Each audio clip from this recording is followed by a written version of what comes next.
ta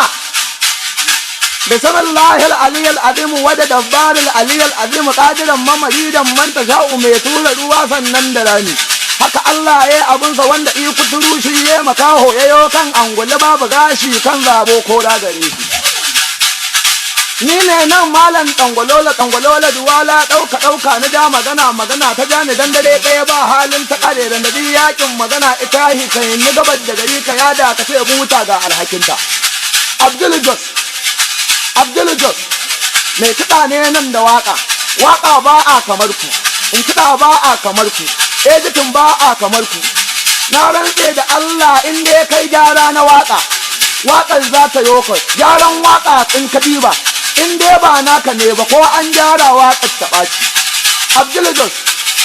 na rantse da Allah na san ɗan arziki ne Allah ya yi maka arzikinka ba wani ƙato mai faso ba mai kamata bikin da ruwa ya ƙare babban mawaƙi na rantse da kaga baya mai goyon madaya mai uban mato kai ne uban shi dan fari mai farkan mutunci Abdul Jos ai wanda irena ta kai ya mutuwa kwandon tumatir madago dan irka sai iyali Abdul Jos kaga ga kafari wankan ka Allah da gani an goda Allah kai bulbul abinka kuma kai mulmul abinka Allah farkon ganin ka Abdul farkon ganin ka Qur'ani na azatan kana ce Allah ta yi kama da gwanda da kafari wankan ka Allah na rantse da Allah da ana zaben gwamna a hanci alquran da shi zana bawa yo ga hanci fa yau sai ka ce an wanke karar da omo yo kai baka ganin sa bibu wuyansa kamar na gwamna har wani dan tumbi ya ajiye kamar daurin gwanjan makafu ai Abdul kai da bani Abdul Jos kai wanda ite bai san ganin ka wani duk wanda ita bai san ganin ka ya ta ara gullin ya taba da badin budin bundun yarkate kate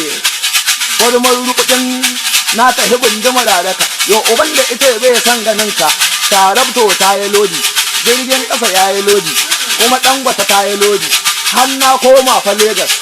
na faka a gere ga yan tarabto a gefe ga yan D5 a gefe ga yan tanki sun yi lodi saurara ka ji ni ta san buwa mai siminti shi ma ya yi lodi malam na buta ni na raɗe a gefe a amai da gudawa ya taɓo ni na ɗaure don a leda da na ɗaure to a leda wanda ita bai san ganin ka da na je kan tsohuwar shi